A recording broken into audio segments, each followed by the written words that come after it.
Hi Lance, I wanted to just make this short video for you to kind of give you some comments on your discussion post. And in general, I mean, your post was great. You covered all of the required parts of the discussion. You have some resources in there to back up your claims, and everything pretty much makes sense to me. So nice job there. The first thing that you talked about were the elephant herds, and I'm glad that you decided that they can be managed through collective action, because that's generally what we would think for wild elephant herds. And one of the ways that you really brought this into focus was with the numbers.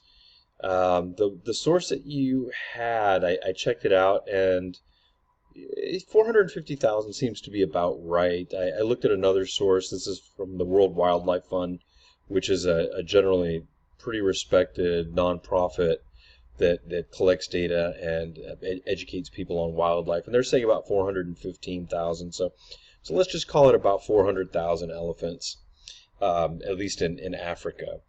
One of the important things that you said is that access can be limited only at a high cost, and that's essentially the concept of excludability. Can you exclude people from using a resource? If you can exclude people from using a resource, then you have the potential to make it private, because obviously if it's not excludable, then you can't keep people out, and that's not really going to work for private property. So with elephant herds, you can see by the numbers, 500,000 elephants ranging all over the place. On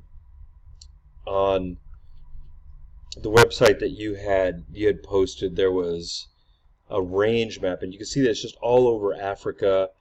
And here's one, all over Africa, crossing international borders. So they're really all over the place, and it's going to be very hard to fence them in.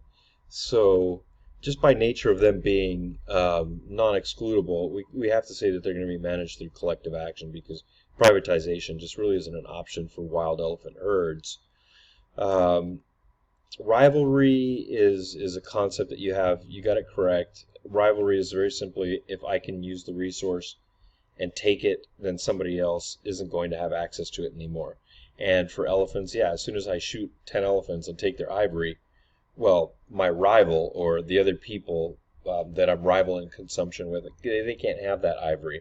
So for limited resources, rivalry is an important concept. And when something is rival in consumption, we have to manage it somehow, either through privatization or through collective action.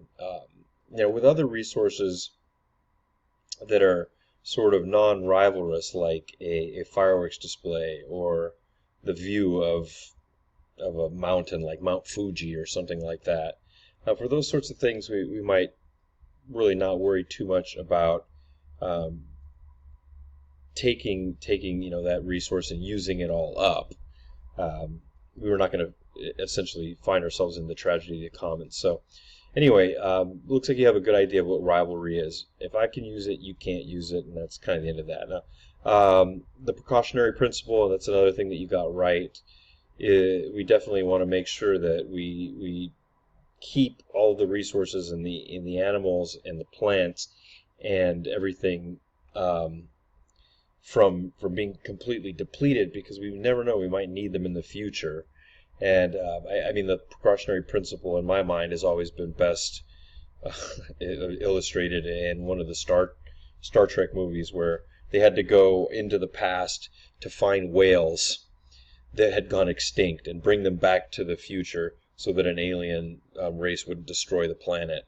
But anyway, you really never know why you might need a plant or a resource, or what benefit it might have in the future. So it's in our best interest, and we're sort of ethically bound to not destroy things, so that we have them in the future to have, and in case we need them for whatever reason. All right, that's about it. Good resources, encyclopedia, Wikipedia, all of that. They're not really scholarly resources, but I don't think that they're bad to bring into the discussions, because just like you use them here, they can provide you with good definitions and to at least get you started on learning about a concept or something. You don't need an academic paper to give you what the definition of common pool resources are necessarily. But so just make sure that you don't just use web pages from nonprofits, your textbook and encyclopedias.